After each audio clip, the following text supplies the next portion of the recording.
নমস্কার, কেমন আছেন সবাই? আশা করছি ভালো আছেন।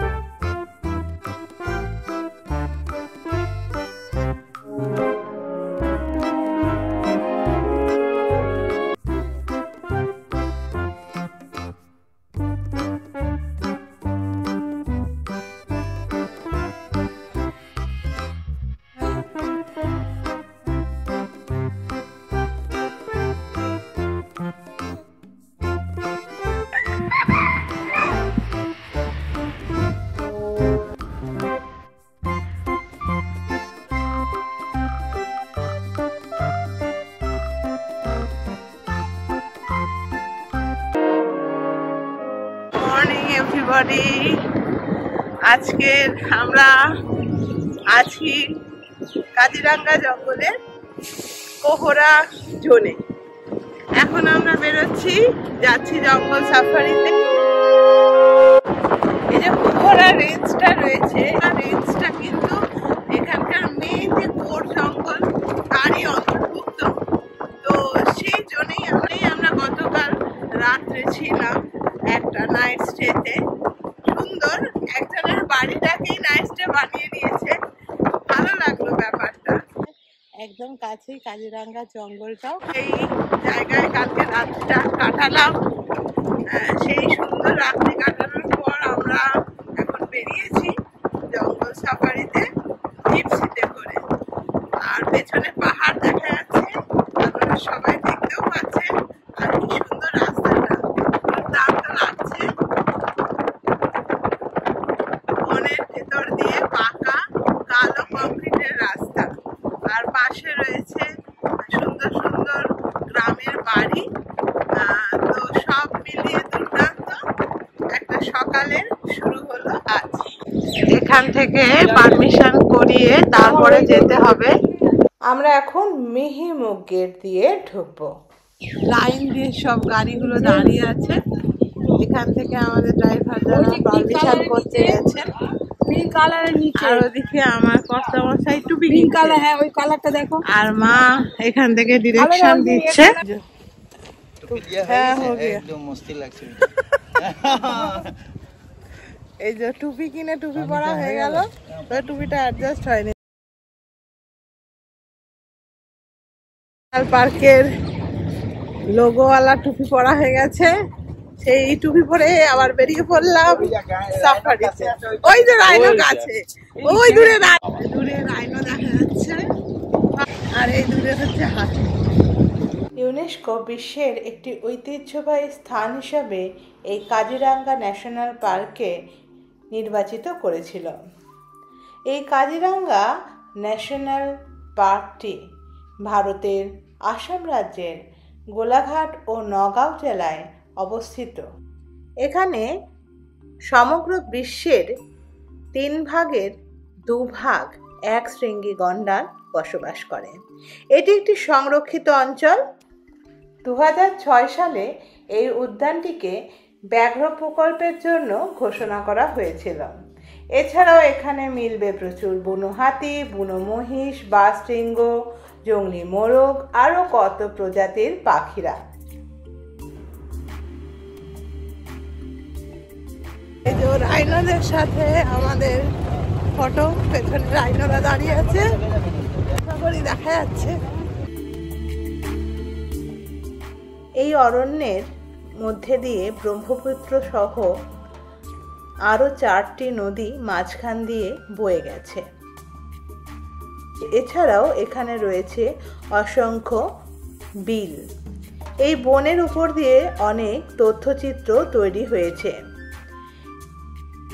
এখানে ছন জাতীয় ঘাস ও জলাভূমির প্রাচুর্য দেখা যায়।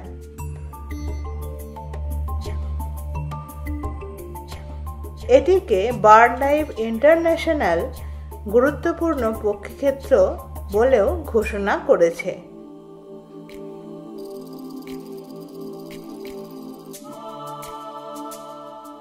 সব মিলিয়ে কাজিরাঙ্গা জাতীয় উদ্যান হল ভারতের একটি গুরুত্বপূর্ণ বনাঞ্চল।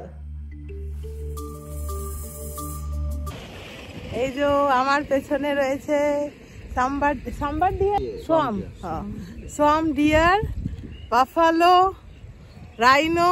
এই যে দারুণ লাগছে। এই কাজিরাঙ্গার কোহরা জোনটি প্রধান টুরিস্ট হাব। এটি ন্যাশনাল হাইওয়ে 37-এর সাথে গৌহাটির সংযোগ স্থাপন করে।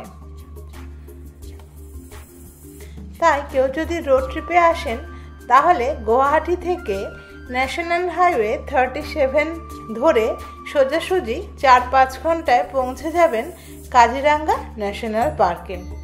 এছাড়াও যদি ট্রেন পথে কলকাতা থেকে আসতে চান তাহলে কামরূপ এক্সপ্রেস, যেটা ছাড়ে সন্ধ্যে 6:30 এবং পরের দিন রাত্রি 10:30টায় থামায় ফুরকাটিং রেলওয়ে স্টেশনে।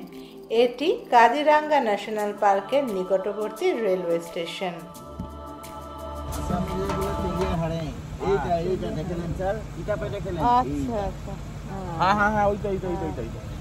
তেলিয়া হারেং in Assamese language. Black Nakisto. Male and female. আচ্ছা, মেল অ্যান্ড ফিমেল দুটোই আছে। আর পেছনে রয়েছে হরিণ। ট্রেন পথে এলে গুয়াহাটি নেমেও আসতে পারেন বা ফুরকাটিং রেলওয়ে স্টেশনে নেমেও আসতে পারেন। যদিও ফুরকাটিং থেকে এই ন্যাশনাল পার্কের ডিস্টেন্স 75 কিলোমিটার মতো। তো সেই 75 কিলোমিটারও আপনাকে কোনো একটি গাড়ি ভাড়া করে আসতে হবে। এছাড়াও বাস পাওয়া যায় গুয়াহাটি থেকে। বিভিন্ন প্রাইভেট সংস্থার বাসগুলো এখানে চলে এবং ভাড়া মোটামুটি 400 থেকে 1000 টাকার মধ্যে। আর যারা এয়ারপোর্ট থেকে ট্যাক্সি ধরে কাজিরাঙ্গায় সরাসরি আসবেন তাদের জন্য মোটামুটি ভাড়া পড়বে 4500 থেকে 7000-এর মধ্যে। সিজন ওয়াইজ এই ট্যাক্সির ভাড়াগুলো ওঠানামা করে।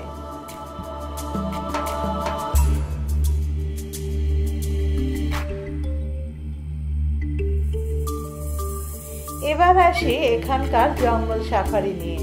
এখানে 2 ধরনের সাফারি হয়, জিপ সাফারি আর হাতি সাফারি। যদি জিজ্ঞাসা করেন কোনটি ভালো, সেই হিসাবে জিপ সাফারি কিছুক্ষণের মধ্যে অনেকটা বিস্তৃত এরিয়া আপনাকে কভার করে দেবে।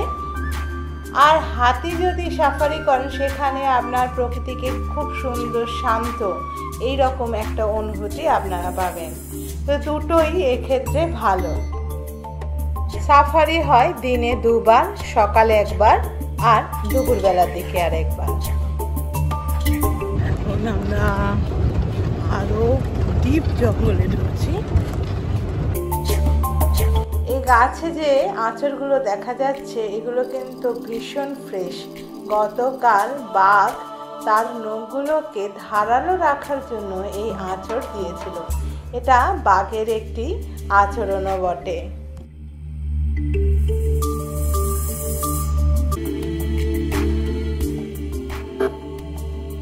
কিছু দূর যাওয়ার পরেই বাঘের আঁচড়ের পরে দেখলাম বাঘের পায়ের ছাপ। ড্রাইভার দাদা বললেন এগুলো কিন্তু সদ্য বাঘ পায়ে হেঁটে রাস্তা দিয়ে অতিক্রম করেছে। খুব আশায় ছিলাম বাঘ দেখতে পাবো বোধ হয়। তাই আরো গভীর জঙ্গলে আমরা সবাই এগিয়ে চলেছি। কিছুটা এগোতে আবার থমকে গেলাম। আবার বাঘের পায়ের ছাপ দেখলাম।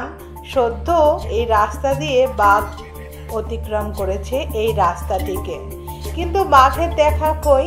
তো আমরা আরো এগিয়ে চললাম সেই বাঘের দেখা পাওয়ার অপেক্ষায়। এরপরে যেটা দেখলাম ভাল্লুকের পায়ের ছাপ। এই যে যেগুলো দেখছেন এগুলো কিন্তু ভাল্লুকের পায়ের ছাপ।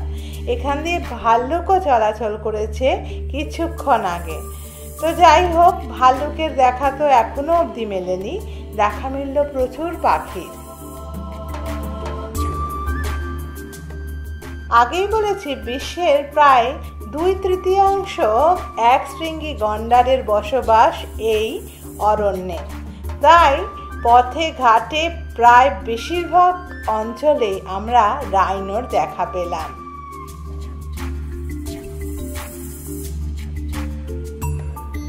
আমি এই সুযোগে রাইনোদের সাথে সেলফি তুলতেও ভুললাম না। তো যাই হোক, আমরা আবার কিছুক্ষণ এখানে সময় অতিক্রম করে এগিয়ে চললাম বাঘ দেখার আশায়। তো পথে কচ্ছপের দেখা মিলল। এবার আমরা এগিয়ে চলেছি আরো গভীর জঙ্গলের ভিতর।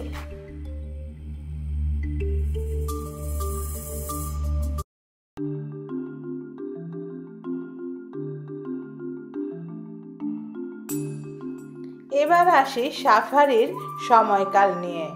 সকাল 5:30 থেকে শুরু হয় হাতি সাফারি, আর জিপ সাফারি শুরু হয় সকাল 7:30টায়, আর দুপুরবেলায় জিপ সাফারি শুরু হয় মোটামুটি 2:30টা নাগাদ। এখানে হাতি সাফারি করলে জনপ্রতি খরচ পড়ে 1500 টাকা মতো, আর জিপ সাফারিতে 3200 টাকা মতো। তবে অনলাইনে টিকিট বুক করলে একটু বেশি খরচ হবে, তাই চেষ্টা করবেন অফলাইনে টিকিট বুক করার। তো আমরা ধীরে ধীরে এগিয়ে চলেছি। দেখতে পেলাম একটা ঈগল পাখির সাথে। তো প্রচুর পাখি তো এখানে দেখতে পেয়েছি, কিন্তু যেহেতু আমরা জিপ সাফারি করছি তাই বেশিক্ষণ ড্রাইভার দ্বারা একটা স্পটে দাঁড়াচ্ছেন না, তাই ফটো তুলতে একটু অসুবিধাই হচ্ছে। তাও আমাদের অভিজ্ঞতা ছিল দুর্দান্ত। ও হ্যাঁ, আরেকটা কথা, হাতি সাফারি হয় 1 ঘন্টা মতো, আর জিপ সাফারি হয় 2 ঘন্টা মতো। তাই এই যে 2 ঘন্টা আপনি কাটাবেন এই জঙ্গলের ভিতর দিয়ে, জিপের মধ্যে দিয়ে এগিয়ে যাবেন জঙ্গলের ভিতর দিয়ে, সেই সময়টা কিন্তু খুব একটা খারাপ লাগবে না। বলা যেতে পারে দুর্দান্ত সুন্দর 2 ঘন্টা কিভাবে যে কেটে যাবে ভাবতেই পারবেন না।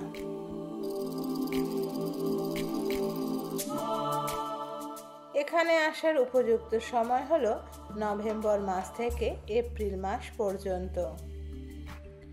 মে মাসের মাঝামাঝি থেকে অক্টোবর মাস পর্যন্ত এই উদ্যানটি দর্শনার্থীদের জন্য বন্ধ থাকে। সবাই জানেন এই সময় পশু পাখিদের মিটিং পিরিয়ড চলে, তাই এই সময়কালটাতে না আসাই ভালো। আপনারা কিন্তু জঙ্গল সাফারি করতে পারবেন না।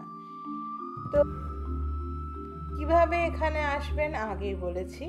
আর কোথায় থাকবেন, আমরা ছিলাম কোহরাতে, এবং যা দেখলাম কোহরাতে প্রচুর হোমস্টে রয়েছে। তো মোটামুটি হোমস্টে অ্যাভেলেবেলই থাকে এবং রেঞ্জের মধ্যে। আমরা অনলাইন বুকিং করেছিলাম এবং বেশ ভালোই পেয়েছি। তো যাই হোক, আমরা একেবারে শেষ পর্যায়ে চলে এসেছি আমাদের জঙ্গল সাফারির। তো এইটা হচ্ছে একটা ওয়াচ টাওয়ার। এখানে শেষ হবে আমাদের আজকের জঙ্গল সাফারির। তো সেই জন্য কিছুক্ষণ এখানে ব্রেক টাইম দিলেন আমাদের ড্রাইভার দাদা।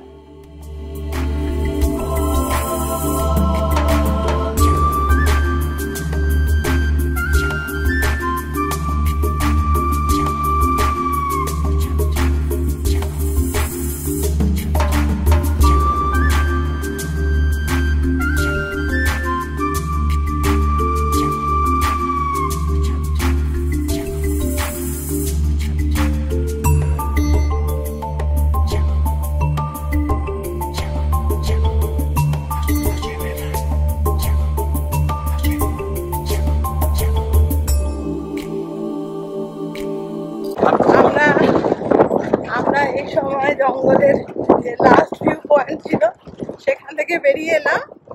এবার মোটামুটি আমাদের জঙ্গল সাফারির শেষ পর্যায়ে পৌঁছে গেছি। বাঘ দেখতে পেলাম না, বাঘের পায়ের ছাপ দেখতে পেলাম, ভাল্লুকের পায়ের ছাপ দেখতে পেলাম। তো অনেক কিছুই দেখলাম, আবার অনেক কিছু দেখতে পেলাম না। যেগুলো দেখতে পেলাম না সেগুলো দেখার আশায় আবার আসতে হবে।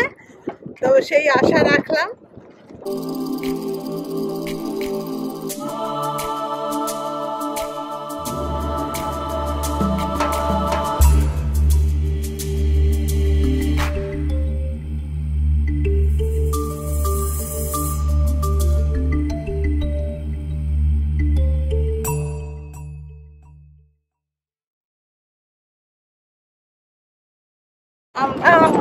রাইনো দেখতে এসেছিলাম, প্রচুর রাইনো দেখলাম, মন পুরো ভরে গেছে।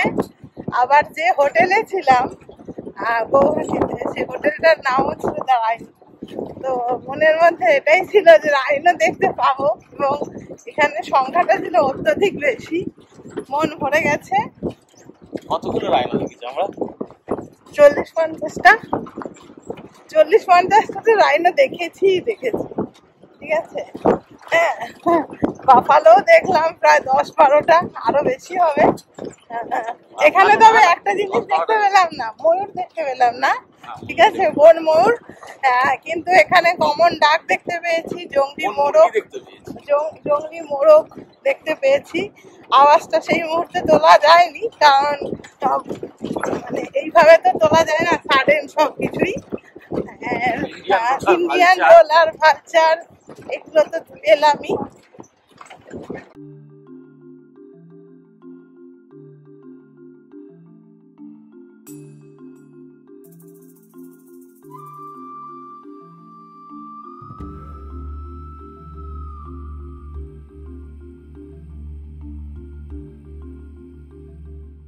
শেষ হয়েও হয় না যেন শেষ, আবার দেখতে পেলাম একদল বাফালো। তো সিঙ্গেল বাফালো দেখতে পাচ্ছিলাম, তবে একদল বাফালো দেখতে পাবো ভাবতে পারিনি। তার সঙ্গে বন মুরগি উড়ে বসলো আর ডেকেও উঠলো। বন মোরগ।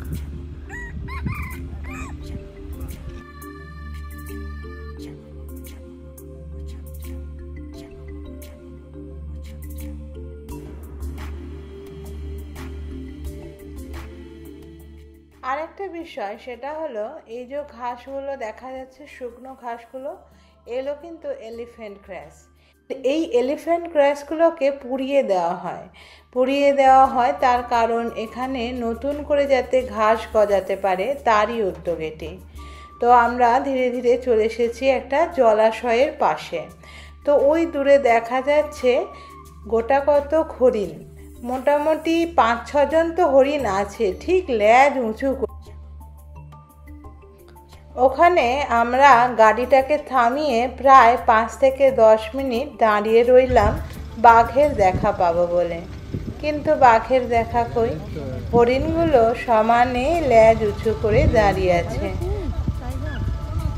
আমরা ক্যামেরার লেন্স খুলে তাকিয়ে আছি বাঘের দেখা পাবো বলে। তো আমাদের লেন্স বড়ই ছোট, তো কতটা দেখা পাবো বুঝতে পারছিলাম না, কিন্তু বাঘের টিকিটিও দেখতে পেলাম না। তো পরে শোনা গেছে কিছুক্ষণ পর বাঘের দেখা মিলেছিল, এবং ফেসবুকে একটি দাদা তার পোস্টও করেছিলেন।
বাঘের দেখা তো মিলল না, তবে পথে আর একবার হাতির দেখা মিলল, দাঁতালো হাতি।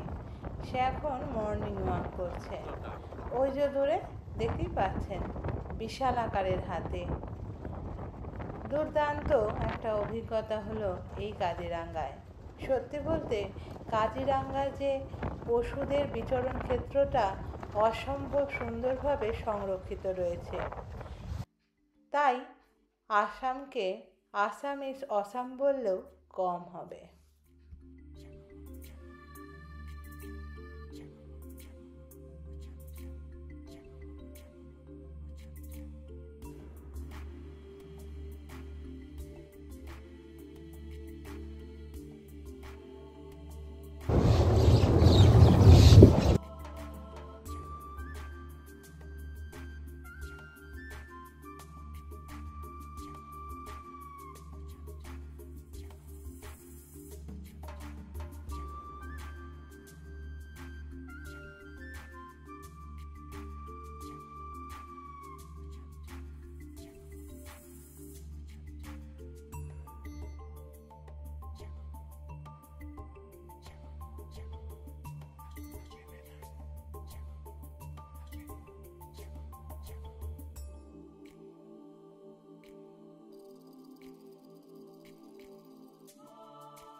সাফারি করে চলে এসেছি ব্রেকফাস্টের টেবিলে। আমাদের ব্রেকফাস্টের টেবিলে রয়েছে পুরি সবজি আর পরোটা সবজি। এখন আমরা আমাদের হোটেলে ঢুকবো। ফ্রেশ হবো, দেন চলে যাবো বাড়ির উদ্দেশ্যে। কারণ আপাতত সেরকম আগে ঘোরার কিছু নেই, গৌহাটিতেও থাকতে পারি বা একটু এগিয়েও থাকতে পারি। তো আমাদের কালকের যে নাইট স্টে ছিল আকাশদ্বীপ ভবন, তো ভালো, বেশ সুন্দর। এই যে মানুষের একটা বাড়ি, সেটাকেই সুন্দর করে একটা হোমস্টের মতো করেছে, ভালো সুন্দর, এখানে থাকা যায়। একদম কাছেই কাজিরাঙ্গা জঙ্গলটাও, তো ভালোই উপভোগ করলাম আজকের এবং কাল।